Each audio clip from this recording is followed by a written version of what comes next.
turminha, bom dia.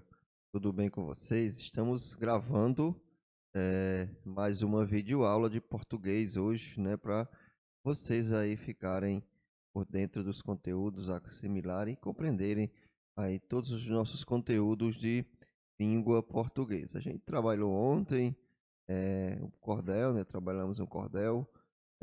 O burro é o ser humano. Teve algumas questões de interpretação com relação a esse cordel. E hoje a gente vai trabalhar o tema que é sinais de pontuação. A gente vai trabalhar alguns sinais inicialmente, nós vamos trabalhar todos de uma vez, separar em dois grupos. Primeiro nós estudaremos um grupo e mais adiante, né, numa próxima aula, a gente estará estudando mais sinais de pontuação. Vou projetar aqui a tela, né, que já está aí os sinais de pontuação, e aí vocês já estão vendo quais os sinais que nós iremos trabalhar hoje.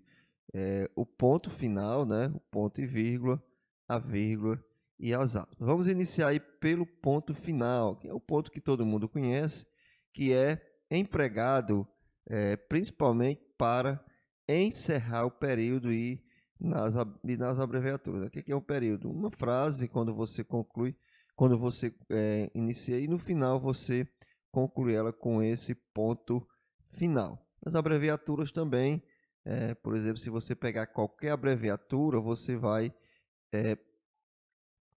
utilizar o ponto final, né, para encerrá-lo.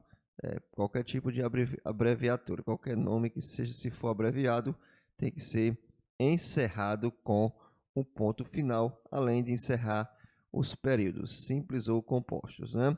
O segundo aí é o ponto e a vírgula, que separa orações de um período longo em que já existe vírgula, né? Que já existe vírgula. Se você tiver um período longo e que já foi empregado vírgulas, você irá empregar também, nesse caso aí, o ponto e vírgula. A gente vai separar utilizando o ponto e a vírgula. E também ele pode separar itens de enunciado de lei, decretos, né? Considerando-os e regulamentos. Um decreto, por exemplo, a gente viu muitos decretos nessa pandemia, e se vocês observarem, os itens deles são separados, né? Separados por ponto e vírgula. No final lá tem os pontos e vírgula. Porque está enunciando, né? Claro. A gente também tem que perceber que o ponto e vírgula não pode encerrar o período, né? O ponto que encerra o período somente é o ponto final.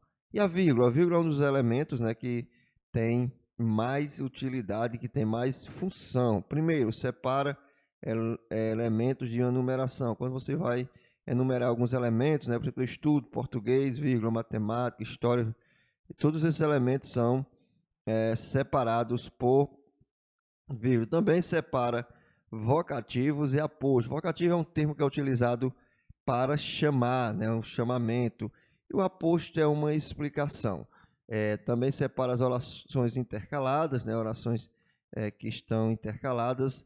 Seria mais ou menos uma explicação bem simples.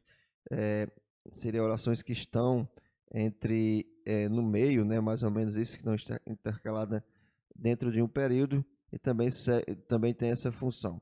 Separa o adjunto adverbial no início ou no meio da frase. Adjunto adverbial, aquelas expressões que têm valor de advérbio na sua ordem normal, na sua ordem direta, ele não recebe, ele não é separado por vírgula, mas quando nós mudamos essa ordem, trazemos esses adjuntos para o início da frase ou para o meio, nós deveremos separá-los por vírgula. Uma outra indica a elipse do verbo, isso é, a supressão de um verbo subtendido. Quando eu não quero repetir um verbo, né, quando eu suprimo esse verbo, eu também utilizo esse verbo, né, que a gente chama de elipse. Nesse caso aí seria a elipse de um verbo. E a gente também utiliza para separar aquelas expressões explicativas, aquelas expressões, por exemplo, ou seja, por exemplo, né, enfim, são expressões que a gente chama de expressões explicativas. E nas datas, né, separa o nome do lugar, separa o nome do lugar, né, por vírgula. Nas datas, qualquer data, Iguatu, 25 de março, blá blá blá, e assim vai, né? Então, aí são as utilizações da vírgula. Aí não tá com exemplos, né, mas aí você pode estar pesquisando esses exemplos, aí em outras fontes, na internet ou livros, caso você tenha, enfim, as fontes estão aí para a gente fazer essas pesquisas. E depois a gente vai fazer um trabalho, né, mostrando cada uma dessas funções. Inicialmente só dizendo qual a função, depois tem as atividades, né, para que vocês também possam estar exercitando a utilização desses pontos. E por hoje, o último é que a gente vai trabalhar é essas aspas, né? Essas aspas são esses símbolozinhos que estão aí entre parênteses, que destacam palavras ou expressões, né? Palavras estrangeiras ou gírias, por exemplo, toda palavra estrangeira separada por aspas, gírias também, né? Qualquer gíria para indicar que é uma palavra que não está de acordo com a norma padrão, artigos de jornais ou revista, né? E ainda títulos de poemas, e antes e depois de citações ou transcrições textuais. Quando você vai citar algo, né, vai escrever um texto, produzir um texto, e vai citar algo que você gostou, mas aquilo não é seu, é de um outro autor, você coloca aquilo entre vírgulas para indicar que você está fazendo a citação de um trecho de uma obra de alguém. Também quando você vai fazer uma transcrição textual, quando você vai transcrever algo de um texto, né, você vai estar utilizando essas aspas.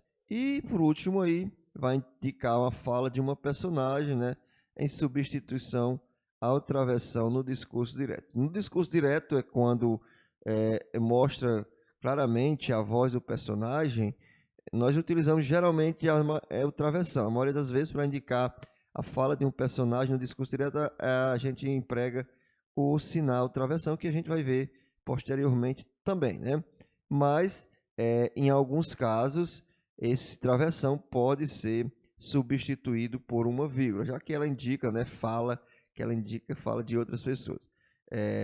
Também, como eu falo, sempre pesquisa mais, aqui a gente dá uma aulinha pequenininha para no vídeo não ficar muito longo, não ficar muito extenso, mas você pode estar pesquisando mais conteúdos aí.